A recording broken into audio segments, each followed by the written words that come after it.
आज आपण पिंपळ वृक्षाची माहिती घेऊया।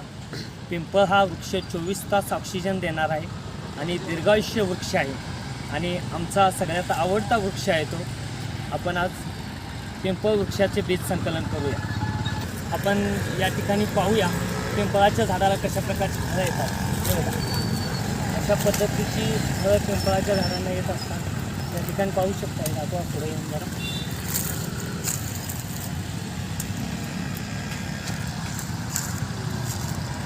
अशा पद्धतीची फळं पिंपळाला असतात आणि ही फळं पक्षी खाऊन त्यांच्या विष्ठेतून वृक्ष निर्मिती होत असते। पण म्हणाल की वड असेल, पिंपळ असेल, या वृक्षांची रोपं ही पक्ष्यांच्या विष्ठेतून उगवतात, तर मग या बिया संकलित करून आपण नेमकं काय करताय?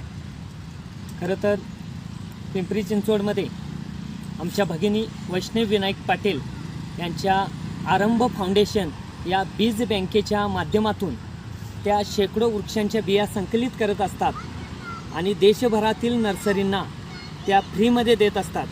उदाहरणार्थ देवराई नर्सरी रघुनाथजी ढोले सर यांच्या माध्यमातून गेल्या 4 वर्षापूर्वी लाखो पिंपळ वृक्षाची रोपं फ्रीमध्ये वाटण्यात आली।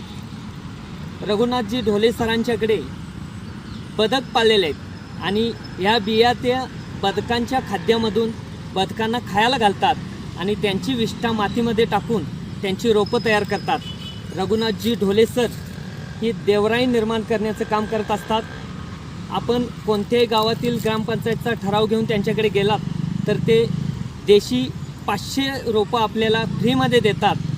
अशा प्रकारचं काम करतात आणि आपलाही वृक्ष संवर्धनासाठी हातभार लागावा या हेतूने आम्ही हे बीज संकलन करीत आहोत। आता आपण वृक्षावरून खाली फळं पडलेले आहेत ती संकलित करूया।